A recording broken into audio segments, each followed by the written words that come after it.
کبھی کبھی اللہ ہمارے دل میں کسی ایسی چیز کی خواہش ڈال دیتا ہے جس کا ملنا ہمیں ناممکن نظر آتا ہے، اور پھر یہ سوال آتا ہے کہ جس چیز کا ملنا ہی ناممکن ہے تو اللہ نے ایسی چیز کی خواہش کیوں ہمارے دل میں ڈالی ہے کہ ہم اس چیز کو پانے کی جتنی بھی کوششیں کرتے ہیں وہ چیز اتنی ہی زیادہ فاصلے پر چلی جاتی ہے، کیونکہ اللہ تعالیٰ تمہیں اس مقام پر لانا چاہتا ہے جہاں صرف اس کے محبوب بندے ہوتے ہیں، وہ مقام جہاں تک سب کی رسائی نہیں، وہ مقام جہاں تمہارا صبر، تمہارا توکل، تمہارے آنسو، تمہارے سجدے اور تمہاری عبادت ہے، تمہیں اس کا پیارا بناتے ہیں، اور ہر کوئی تو اس کا پیارا نہیں ہوتا نا، اور تب اپنے لیے مانگتے مانگتے تم ایسے راستے پر چل پڑتے ہو کہ اس کے آخر پھر وہ تمہارا منتظر ہوتا ہے۔ تم نے دعا مانگی، تمہیں لگ رہا ہوتا ہے کہ قبول ہوگی یا نہیں، مگر کبھی کبھی اللہ تعالیٰ تمہاری نہ سن کر تمہیں تکلیف میں ڈالتا ہے، وہ تکلیف کی ایک وجہ ہوتی ہے، اللہ کی طرف تمہیں صبر کرنے کا حوصلہ دیتی ہے وہ تکلیف۔ یاد رکھو اللہ نے بڑے پیار سے ان لوگوں کا نصیب لکھ رکھا ہوتا ہے جنہیں توڑ کر وہ خود سے جوڑتا ہے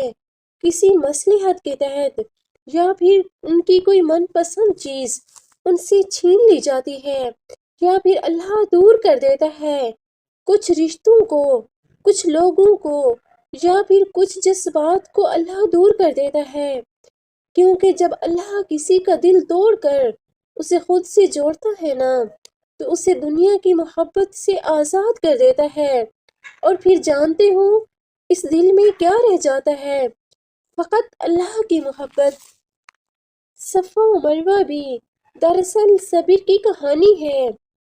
جب آپ کو تڑپتے صحرا میں تنہا چھوڑ دیا جائے، آپ توکل پر صبر کریں کہ میرا اللہ مجھے کبھی تنہا نہیں چھوڑے گا، تو یاد رکھیں پھر زمزم کے چشمے پھوٹتے ہیں، یہی تمہاری التجاؤں کا جواب ہے، یہی اللہ کا جواب ہے، وہ بھی یہی چاہتا ہے، وہ بھی تمہیں دینے کے لیے راضی ہے،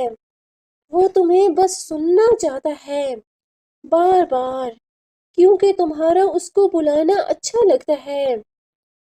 یہ وقت اب بارش کا ہے، تمہاری آنکھیں رات کو گیلی ہوں گی، دل ہزار بار ٹوٹے گا، صبر آزمایا جائے گا، امتحان میں ڈالا جائے گا، لیکن یہ وقت بھی گزر جائے گا، ہر مشکل کے ساتھ آسانی ہے، تو یہ مشکل بس تھوڑی ہی باقی رہ گئی ہے۔ تنہائی اللہ کے قریب کرتی ہے، لوگوں کے چھوڑ جانے سے گھبرایا نہ کرو، جب کوئی ساتھ نہ ہو تو دل خود ہی اللہ کی طرف رجوع کرنے لگتا ہے، ہم خود ہی اپنی باتیں اللہ سے شیئر کرنے لگتے ہیں، وہ آنسو جو دن بھر روک کر رکھے ہوتے ہیں، رات کو اللہ کو اپنی کہانی سناتے وقت خود ہی بہنے لگتے ہیں، اس لیے خود کو تنہا محسوس مت کیا کرو، اللہ ہے نا، وہی تمہاری تنہائی کا سکون ہے۔ اللہ کے فیض یاب لوگ اللہ پر بھروسہ کرتے ہیں، جو کچھ تمہیں پریشان کر رہا ہے، تم فیصلہ نہیں کر پا رہے ہو، تو ایک بار، صرف ایک بار اللہ سے بول کر تو دیکھو،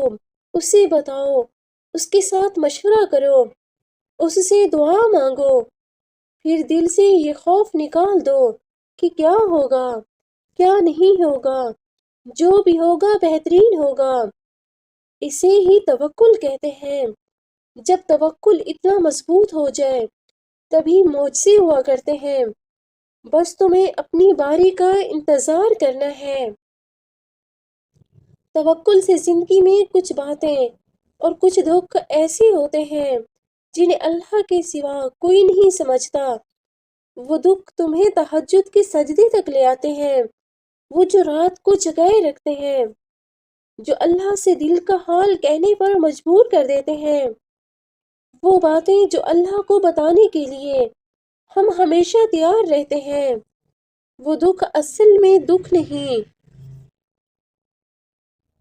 وہ اللہ کی طرف سے ایک اشارہ ہے۔